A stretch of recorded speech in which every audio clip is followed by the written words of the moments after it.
So hello guys, क्या हालचाल। मैं हूं मनीष और आप देख रहे हैं रेजिलियंस। तो आज हम शुरू करेंगे second unit of political theory, राजनीतिक सिद्धांत की second unit, that is approaches of political theory, राजनीतिक सिद्धांत के दृष्टिकोण। तो जैसा आप जानते हैं कि मैं अपने चैनल पर BA political honours first year से रिलेटेड वीडियोस लाता रहता हूं, तो उन्हीं को आप मिस ना करें, इसीलिए चैनल को सब्सक्राइब करना मत भूलिएगा। तो चलिए शुरू करते हैं। तो सबसे पहले हम ये देखेंगे कि हम इस चैप्टर के अंदर क्या क्या कंटेंट पढ़ेंगे, हम इस चैप्टर के अंदर कौन कौन से टॉपिक पढ़ेंगे। तो उनके लिए हम इंडेक्स को देख लेते हैं। सबसे पहले हम पढ़ेंगे difference between political theory, political science and political philosophy. ये तीन जो टर्म्स है ये आपने बहुत बार सुनी होगी, लेकिन आपको अभी भी इनके बीच का जो बेसिक डिफरेंस है आप समझ नहीं पाए होंगे। ठीक है, आपके लिए हो सकता है कि अभी भी ये तीनों टर्म है वो सेम होती होगी। तो सबसे पहले हम यही पढ़ेंगे। ठीक है, ये समझना सबसे ज्यादा जरूरी है।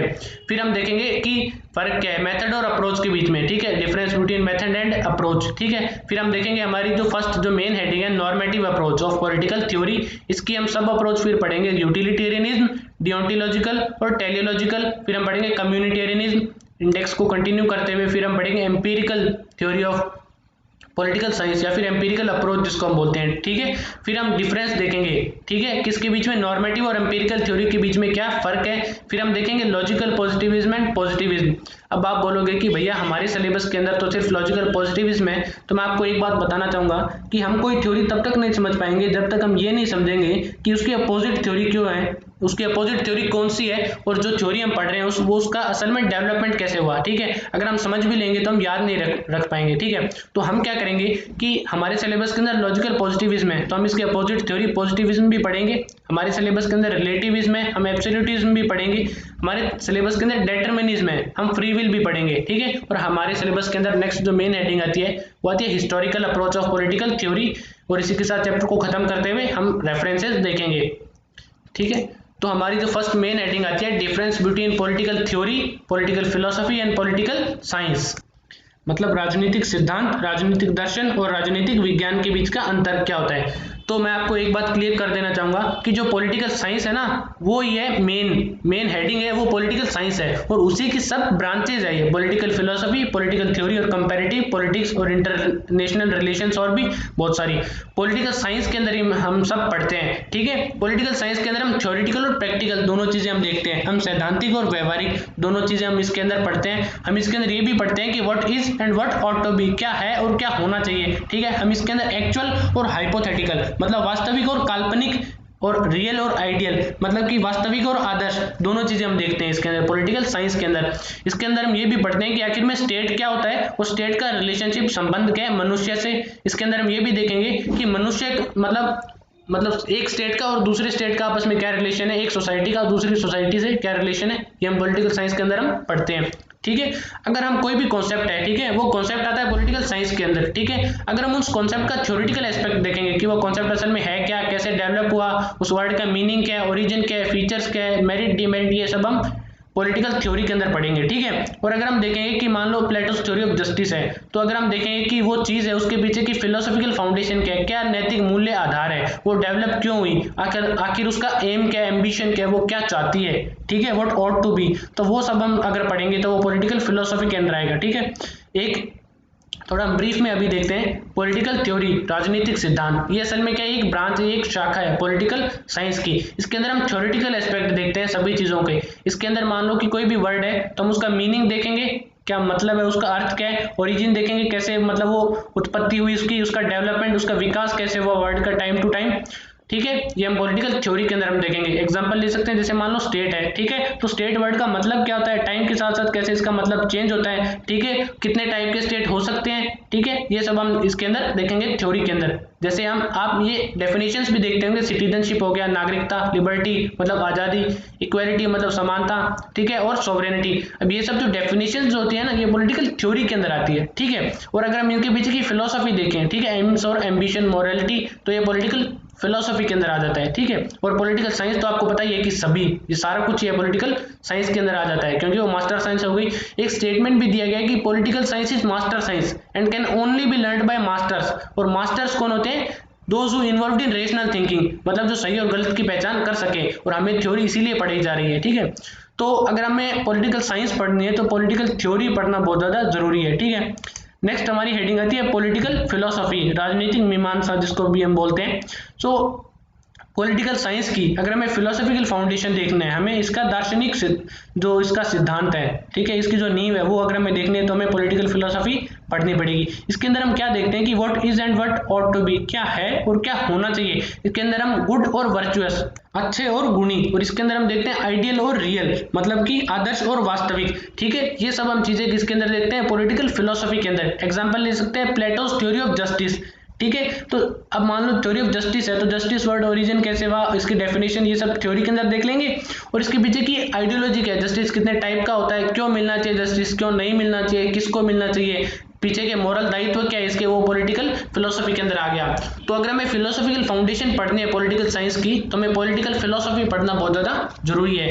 एक एग्जांपल से समझते हैं। If you take the topic democracy, लोकतंत्र का उदाहरण देते हैं, तो पॉलिटिकल थ्योरी के अंदर हम ये जो वर्ड है इसका ओरिजिन देखेंगे, इसका ओरिजिन कैसे हुआ। जैसे डेमो और क्रेटोस, ठीक है, पीपल और क्रेटोस पावर टू रूल, ये सब इससे मिलकर जो बना है, ठीक है, ये थ्योरी के अंदर हो गया, ठीक है। हम इसका मीनिंग देखें, इसका अर्थ क्या है, ठीक है। फिर हम इसकी जो दूसरी डेफिनेशंस होती हैं, इसके क्या क्या काइंड्स होते हैं, कितने प्रकार की डेमोक्रेसी होती है, डेमोक्रेसी की फीचर्स, विशेषताएं क्या है, डेमोक्रेसी के फायदे क्या है और इसके नुकसान क्या है, ये हम थ्योरी के अंदर देखते हैं, ठीक है। और हम कंपैरेटिव पॉलिटिक्स के अंदर क्या देखते हैं, मैंने आपको फर्स्ट पेज पे बताया था, कंपैरेटिव पॉलिटिक्स भी एक सब ब्रांच होती है पॉलिटिकल साइंस की। उसके अंदर हम ये देखते हैं कि इंडिया के अंदर डेमोक्रेसी, लोकतंत्र कैसे वर्क करता है, ठीक है, और इंडिया की डेमोक्रेसी दूसरे देश की डेमोक्रेसी से कैसे अलग है, ठीक है।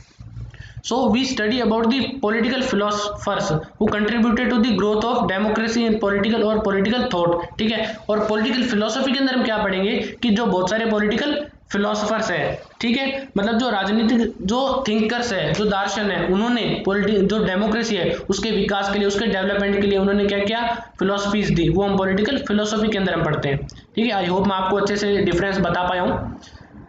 तो नेक्स्ट जो हमारी हेडिंग है वो है difference between method and approach. मतलब मेथड मतलब विधि और अप्रोच मतलब दृष्टिकोण। सो मेथड असल में क्या होता है कि certain way of doing something, कि हम कोई काम है वो कैसे कर रहे हैं, वो हो गया मेथड, ठीक है। अगर तकनीकी तरीके से अगर हम देखें तो मेथड में भी डिफाइंड है द सिस्टम ऑफ इन्वेस्टिगेशन, ठीक है। ये हो सकता है कि हमको कोई भी कॉन्सेप्ट है, हम उसकी इन्वेस्टिगेशन, हम उसकी जांच पड़ताल करें और फिर हम रिलायबल नॉलेज, उसके बारे में हम ऐसा ज्ञान अर्जित करें जो कि विश्वसनीय हो, ऐसा नॉलेज जिस पर हम विश्वास कर सकें। फिर उस नॉलेज से हम क्या करेंगे, हम रिलायबल कंक्लूजन्स पे जाएंगे, विश्वसनीय जो उसके नतीजे होते हैं वो हम ड्रॉ करेंगे कि हाँ ऐसा हो सकता है या ऐसा होगा, ठीक है। ये हो गया मेथड के अंदर। अब ऐसे बहुत सारे मेथड यूज करते हैं, जैसे साइंटिफिक मेथड हो गया, ठीक है, जैसे वैज्ञानिक विधि हो गया, और इंडक्टिव मेथड मतलब आज्ञात्मक विधि हो गया, और डिडक्टिव मेथड मतलब निगमनात्मक विधि हो गया, और कंपैरेटिव मेथड तुलनात्मक विधि हो गया, ठीक है। ये मेथड्स हो गए। इसी को कंटिन्यू करते हुए on the other hand approach क्या है, अप्रोच एक वाइडर टर्म है जिसके अंदर मेथड भी आता है और एज वेल एज मेथड हम कोई चीज कैसे कर रहे हैं, ठीक है, और कोई चीज कैसे कर रहे हैं और कैसे आगे होगी, ठीक है, वो अप्रोच के अंदर आ जाता है। हम इसको थोड़ा और आगे सिंपल वे में समझेंगे। जैसे वर्नन वैन डाइक है, उनकी एक राइटिंग, उनकी एक बुक है पॉलिटिकल साइंस ए फिलोसॉफिकल एनालिसिस, जो उन्होंने 1960 में लिखी थी। उसमें उन्होंने ये कहा था कि approach consist of criteria for selecting problems and relevant data, ठीक है। अप्रोच का मतलब ये होता है कि हम क्राइटेरिया सेलेक्ट करें कि कोई प्रॉब्लम है वो किस तरीके की प्रॉब्लम है और वो क्या है, और हम उसके बारे में डेटा कलेक्ट करें। वेयरएज मेथड क्या है, वो तरीका है कि जिससे कि हम वो डेटा है वो कलेक्ट कर रहे हैं और किस तरीके से हम उस डेटा को यूज कर रहे हैं, वो हो गया अप्रोच। अगर हम एक नटशेल में बात करें तो approaches are wedded to some method, जितनी भी अप्रोचेज है उसको कोई ना कोई मेथड की जरूरत पड़ेगी, ठीक है। डेटा कलेक्ट करना है तो मेथड की जरूरत पड़ेगी, लेकिन वेयरएज ऑल मेथड मे और may not be wedded to some method, wedded to some approaches, ठीक है। हालांकि जितने भी जो मेथड्स होते हैं वो अप्रोचेस पे डिपेंडेंट हो भी सकते हैं या नहीं भी हो सकते हैं। दो टाइप की अप्रोचेस होती है, एक तो होता है ट्रेडिशनली और एक होता है कंटेम्पररी, पारंपरिक और समकालीन, ठीक है। अब हम इसको थोड़ा सिंपल वे में देखते हैं, मेथड वर्सेज अप्रोच। तो फॉर एग्जांपल कि मेथड हमें क्या बताता है कि व्हाट टू टीच, ठीक है, मेथड हमें ये बताता है कि क्या पढ़ाना है, whereas approach tells us how to teach, approach हमें ये बताता है कि कैसे पढ़ाना है। मेथड के अंदर प्रोसेस इंक्लूड होती है कि कोई काम कैसे होगा, अप्रोच के अंदर डायरेक्शन इंक्लूड होती है कि कोई काम है वो कैसे हो रहा है और किस तरीके से आगे बढ़ेगा। जैसे प्रोसेस तो ये हो गया कि मैंने आपको कह दिया कि आपको कंप्यूटर से पढ़ाना है, ठीक है, और डायरेक्शन कैसे होगी कि आपको कंप्यूटर में भी किस तरीके से पढ़ाना है, आपको पावर पॉइंट पे पढ़ाना है, आपको MS वर्ड में पढ़ाना है, आपको एक्सेल में पढ़ाना है, तो हो गया अप्रोच, ठीक है। मेथड क्या है, एक presentation of content and material. Method से हम एक प्रेजेंट करते हैं, हम पेश करते हैं कि क्या कंटेंट है, क्या है असल में, क्या नॉलेज है, ठीक है। और अप्रोच से क्या करते हैं, उस कंटेंट से कोई चीज को सेलेक्ट करते हैं और फिर हम रिलायबल कंक्लूजन पे आते हैं, ठीक है। ये मेथड और अप्रोच में फर्क हो गया। नेक्स्ट जो हमारी मेन हेडिंग आ जाती है वो आती है नॉर्मेटिव ट्रेडिशनल अप्रोच, जिसको हम मानक या पारंपरिक दृष्टिकोण भी बोल सकते हैं। इसके अंदर क्या है, ये किस चीज से कंसर्न है, किसके बारे में है, इसके अंदर हम पढ़ेंगे बहुत सारे पॉलिटिकल थिंकर्स के बारे में, बहुत सारे जो राजनीतिक विचारक होते हैं उनके बारे में पढ़ेंगे। और हम देखेंगे कि पॉलिटिक्स असल में राजनीति क्या होती है और स्टेट राज्य क्या होता है, जस्टिस मतलब न्याय और फ्रीडम, ये सब हम किसके अंदर पढ़ेंगे, नॉर्मेटिव या फिर ट्रेडिशनल अप्रोच, जिसको हम पुरानी अप्रोच भी बोलते हैं, पुरानी विचारधाराएं।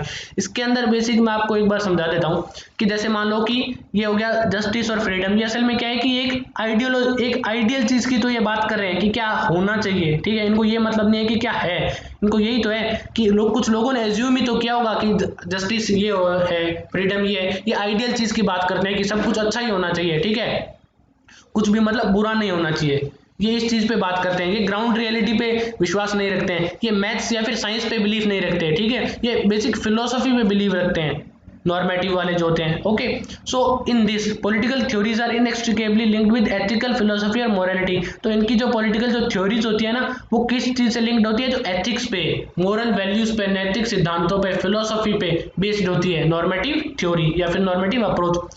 So it is believed that, तो ये किस चीज पे विश्वास रखते हैं कि ये जो दुनिया है, ये जो वर्ल्ड है, ठीक है, इसके पीछे का लॉजिक क्या है, पर्पस क्या है और गोल क्या है इस दुनिया का, मतलब तर्क, उद्देश्य और लक्ष्य क्या है, ठीक है। और हम इसके अंदर ये देखते हैं कि इस दुनिया का ये मानते हैं कि इस दुनिया का जो अस्तित्व है वो किस तरीके से, इसके पीछे का लॉजिक, पर्पस और गोल है वो क्या है, वो हम कैसे समझ सकते हैं, सिर्फ एक थ्योरिस्ट की इंटरप्रिटेशन से हम समझ सकते हैं। मतलब कि कोई भी सिद्धांतकार है उसकी व्याख्या से हम समझ सकते हैं, थ्योरिस्ट इंटरप्रिटेशन से। और थ्योरिस्ट कैसे इंटरप्रेट करेगा, वो रीजनिंग के बेसिस पे इंटरप्रेट करेगा, ठीक है, मतलब तर्क के बेसिस पे, और उसका जो एक्सपीरियंस होगा, मतलब उसका जो भी उसने एक्सपीरियंस, उसने जो अनुभव किया इतने टाइम से, और उसकी इनसाइट, उसकी कुछ अंतर्दृष्टि भी होगी, ठीक है।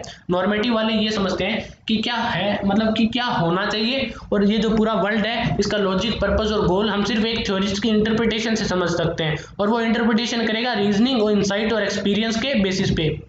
इसी को कंटिन्यू करते हुए, जो नॉर्मेटिव्स है has been a glorious tradition of political theory, जो नॉर्मेटिव है ये आज की नहीं चली हुई, ये बहुत टाइम पहले के, जैसे 20th सेंचुरी में भी, ठीक है, आपने ये आइडियोलॉजी पे बेस्ड होती है, फिलोसफी पे बेस्ड होती है। तो 20th सेंचुरी में भी आप एग्जांपल ले सकते हो, जो प्लेटो और जो अरस्तु थे, मतलब ग्रीक राज्यों के, ग्रीक स्टेट्स के, उन्होंने भी तो मतलब अजम्पशन किया था कि लिबरलिस्ट और मार्क्सिस्ट जो आइडियोलॉजीज है, ठीक है, और ये जो आइडियोलॉजीज है इनकी जो रूट्स है वो क्लासिकल एरा में है, पारंपरिक दौर में, जिसको हम शास्त्रीय युग भी बोलते हैं, ठीक है। तो इसकी जो जड़ें हैं वो क्लासिकल एरा में है।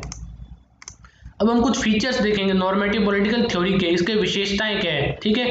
अब जो नॉर्मेटिव जो पॉलिटिकल थ्योरी है ना, वो किस चीज से डोमिनेटेड है, नॉर्मेटिव थ्योरी के अंदर हम ज्यादा बात किस चीज के बारे में करते हैं, बेसिकली हम इसके अंदर जो ग्रेट फिलोसफर्स होते हैं उन्हीं के बारे में बात करते हैं, जैसे प्लेटो, एरिस्टोटल, हॉब्स, रोल्स। और ये ग्रेट क्यों थे, इनको हम ग्रेट क्यों बोलते हैं, क्योंकि ये अपने अपने स्कोप में इनकी मास्टर्स थी। तो हम नॉर्मेटिव के अंदर हम ज्यादा किस चीज के बारे में पढ़ते हैं, हम फिलोसफर्स के और उनकी ग्रेट फिलोसफीज के बारे में ही पढ़ते हैं, ये इससे डोमिनेटेड है। So normative theory believes in ultimate good and consider political good as a part of it. ये जो नॉर्मेटिव होते हैं ना, ये परम अच्छे में विश्वास रखते हैं, और इनका ये मानना है कि जो राजनीतिक अच्छाई है ना, ये इस परम अच्छे का ही पार्ट है, ठीक है, अल्टीमेट गुड, मतलब सब कुछ अच्छा होना चाहिए, सभी अच्छा होगा ना तभी मतलब जो पॉलिटिकल सिस्टम है तभी वो अच्छा होगा, ठीक है। इनके यहाँ पर बुरे के लिए कोई जगह नहीं है। ग्राउंड रियलिटी पे तो असल में बहुत कुछ बुरा होता है, लेकिन ये उस चीज को मानते हैं, नकारते हैं कि हाँ होना तो एकदम आइडियल चाहिए, सब कुछ आइडियल होना चाहिए। मानो कि कोई राजा है तो अपने फायदे के लिए सोचे ना, उसकी कोई परिवार होना नहीं चाहिए, उसका कास्ट कुछ नहीं होनी चाहिए, बस वो लोगों के फायदे के लिए वो काम करे, ठीक है। So normative theory believes in political whole. तो इनके लिए जो पूरा पॉलिटिकल है वो किस चीज पे बेस्ड है, अजम्पशन पे बेस्ड है। लोगों का ये कहना है कि ये जो राइट्स है, मतलब जो अधिकार है, फ्रीडम मतलब जो आज़ादी है, और इक्वलिटी, लोगों के साथ जो समानता है, जस्टिस मतलब न्याय, ये सब होना चाहिए। तो ये असल में ग्राउंड रियलिटी पे बहुत सारी जगह नहीं है, और आप देखोगे कि ये फ्रीडम, इक्वलिटी, जस्टिस ये भी तो लोगों के अजम्पशंस ही तो है, ये असल में ये कोई ऑब्जेक्ट तो है नहीं। तो एक टाइम पे लोगों ने अज्यूम किया होगा कि न्याय होना चाहिए, इक्वलिटी होनी चाहिए, फ्रीडम होनी चाहिए, तो ये बेसिक अजम्पशन पे ये बात करते हैं, ठीक है। इसको हम कंटिन्यू करते हैं। जैसे normative political theory is primary the level of theorization. हम नॉर्मेटिव थ्योरी के अंदर हम क्या पढ़ते हैं कि what should happen in political life and what is happening. इसके अंदर हम ये पढ़ते हैं कि पॉलिटिकल लाइफ के अंदर, राजनीतिक जीवन के अंदर क्या होना चाहिए, क्या हो रहा है, उससे हमें इन्हें कोई मतलब नहीं है। So normative political theories are prescriptive. Prescriptive मतलब कि ये हमें बताती है, उपदेश देती है, ठीक है। हमें उपदेश क्या देती है कि they set certain standard of evaluation from which we can examine the deficiencies of an system and suggest ways to improve them. तो हम आइडियल की बात हम कब करेंगे, हम कब बात करेंगे कि ऐसा होना चाहिए, हम ये तभी तो बात करेंगे कि हम अभी वाले सिस्टम से सेटिस्फाइड नहीं है। तो इनका ये मानना है कि हम क्या करें कि हम प्रेजेंट में जो सिस्टम चल रहा है ना उसकी आलोचना करो, उसकी कमियां निकालो और फिर तरीके सुझाओ कि हम उसको कैसे इंप्रूव कर सकते हैं। समझ गए। So an important theme of normative political theory has been to find the ideal state and best permanent form of government. इनकी जो मेन थीम है वो ये है कि एक आइडियल स्टेट के बारे में मतलब खोजना कि एक ऐसा स्टेट हो जिसके अंदर सब कुछ अच्छा ही हो, and best permanent form of government, और ऐसी गवर्नमेंट होनी चाहिए जो कि अपने टाइम पे एकदम बेस्ट हो, जिसके अंदर कोई कमियां ना हो। तो यही इसका एक क्रिटिक हो जाता है। यहाँ पर एक नोट देखते हैं कि इसको क्रिटिसाइज किया जाता है किस बेसिस पे। अब आपने ये 3 पेज पढ़े होंगे, आप भी यही सोच रहे होंगे कि यार ये ऐसा तो असल में कुछ हो ही नहीं सकता। सो ये इनका क्रिटिसिज्म है। So normative political theory is often criticized, इनकी आलोचना की जाती है ऑन द ग्राउंड, किस बेसिस पे, that it is imaginary, abstract, causal, deductive, hypothetical and dream. मतलब ये काल्पनिक है, हाइपोथेटिकल, ये एक काल्पनिक तरीके से काम करती है, ऐसा असल में कुछ है ही नहीं। ड्रीम ये तो लोगों के सपनों में ही हो सकता है ऐसा, ठीक है। ये इनकी जो क्रिटिक जो लोग हैं वो बोलते हैं। तो इसी से नेक्स्ट थ्योरी निकलती है फिर एम्पिरिकल थ्योरी। लेकिन फिर हम इसकी कुछ सब थ्योरीज भी पढ़ते हैं, जैसे यूटिलिटेरियनिज्म। ये हम नॉर्मेटिव की सब थ्योरी पढ़ते हैं, जिसको हम उपयोगितावाद भी कहते हैं कि कोई चीज़ है वो कितनी यूजफुल है वो हम कैसे डिटरमाइन करेंगे, ठीक है। इसका मतलब यूजफुलनेस हो गया। सो यूटिलिटेरियनिज्म जो प्रिंसिपल है ना वो हेडोनिज्म, सुखवाद प्रिंसिपल से निकला है। हेडोनिज्म वालों का ये मानना था कि एक इंडिविजुअल के लिए कोई चीज़ उपयोगी कैसे होगी, आप किसी चीज़ को यूजफुल कैसे बोलोगी, जब आपको सबसे ज़्यादा से ज़्यादा मतलब मैक्सिमम वो प्लेजर दे और मिनिमम पेन दे, सबसे ज्यादा खुशी दे और सबसे कम दुख दे। लेकिन जो यूटिलिटेरियनिज्म वाले हैं ना वो एक स्टेप आगे चले गए। उनका ये मानना था कि जो खुशी है ना वो हम माप सकते हैं, वो मतलब एक क्वांटिटेटिव है कि जितने ज्यादा लोग खुश होंगे ना मतलब उतनी ज्यादा वो चीज है वो यूजफुल है। लेकिन ये भी बाद में थोड़ा इसका एक क्रिटिक हो जाता है, हम इसको देखेंगे कैसे, ठीक है। ग्रेटेस्ट नंबर ऑफ हैप्पीनेस की ये बात करते हैं। एक एग्जांपल लेते हैं कि सपोज करो कि एक लाइव टेलीकास्ट चल रहा है आईपीएल का, क्रिकेट मैच का, ठीक है। और तभी क्या हुआ कि कंट्रोल रूम में आप बैठे हो और आपका कोई साथी है वो इलेक्ट्रिक वायर्स पे गिर गया, अब उसको झटके लग रहे हैं, ठीक है। अगर आप उसे बचाते हो, इफ यू सेव हिम, तो क्या होगा कि पूरे भारत के लिए, पूरे इंडिया में 15 मिनट के लिए जो लाइव टेलीकास्ट चल रहा है वो रुक जाएगा, ठीक है।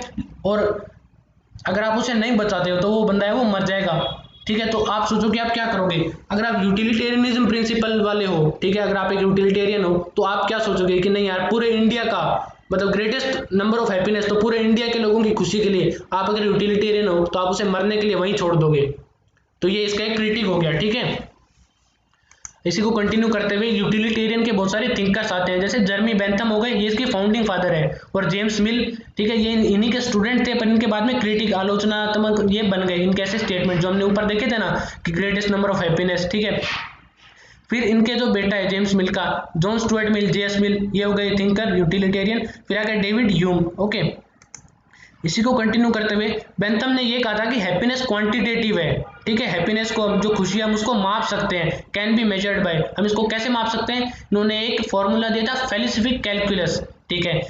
ये जो फॉर्मूला था ये क्या बोलता था कि बेंथम यूटिलिटी फॉर्मूला, उपयोगितावाद का ये फॉर्मूला है, ये बोलता है कि उपयोगितावाद कोई चीज कितनी यूजफुल है वो हम कैसे माप सकते हैं कि sum of all pleasure minus sum of all pain, कि कितने लोगों को सुख हो रहा है माइनस कर दो कि कितने लोगों को दुख हो रहा है, तो वो चीज उतनी यूजफुल है। हालांकि ये फॉर्मूला गलत माना जाता है फिर भी हमें याद करना होगा। सो उनके हिसाब से एक जो मनुष्य होता है उसका जो मेन मकसद होता है वो ये होता है मैक्सिमम ऑफ प्लेजर, सबसे ज्यादा सुख ग्रहण करना, और सबसे मिनिमम ऑफ मिनिमम पेन ग्रहण करना। इसको एक असुर तरीके की आइडियोलॉजी भी बोलते हैं कि हर एक इंसान का मतलब हर एक इंसान का एम ये नहीं होता कि वो अपने लिए मैक्सिमम प्लेजर गेन करे, मिनिमम पेन। कुछ लोग ऐसे भी होते हैं जो सेक्रीफाइस करते हैं, जैसे फ्रीडम फाइटर्स हैं, तो ये इसका एक क्रिटिक भी हो गया। कुछ लोग ऐसे भी होते हैं जो पेन खुद गेन करते हैं, ठीक है, और फिर लोगों के फायदे के लिए। So Bentham said that individual happiness is collective happiness. इनके हिसाब से एक इंसान की जो हैप्पीनेस है वो पूरे समाज की हैप्पीनेस है। तो ये भी एक गलत स्टेटमेंट इन्होंने दी थी, ये भी एक गलत स्टेटमेंट हो गई। उन्हीं के बाद में जो स्टूडेंट है और जो क्रिटिक है वो जेम्स मिल हुए। तो हमने देख लिया यूटिलिटेरियनिज्म, आई होप मैं आपको अच्छे से समझा पाया हूँ। नेक्स्ट हम देखेंगे डियोंटोलॉजिकल एंड टेलियोलॉजिकल लिबरलिज्म। ठीक है, दो आइडियोलॉजी आ गई यहाँ पे। टेलियोलॉजिकल जो अप्रोच जो रखते हैं उनका ये मानना है कि कोई भी डिसीजन है वो सही है या गलत, वो किस चीज पर बेस करता है कि उसका कंक्लूजन क्या है, आखिर में उसका निष्कर्ष क्या निकलता है, उसका रिजल्ट क्या निकलता है। इनका ये मानना है कि आप कोई काम अगर गलत तरीके से भी कर रहे हो लेकिन उसका जो नतीजा है वो सही निकल रहा है ना, तो वो काम है वो सही है। ये टेलियोलॉजिकल वाले मानते हैं। ठीक है, वेर ए डिसीजन इज जज टू बी राइट और रॉन्ग, हम एक डिसीजन को जज करेंगे कि सही है या गलत, किस चीज पर, depending on the consequences of that action.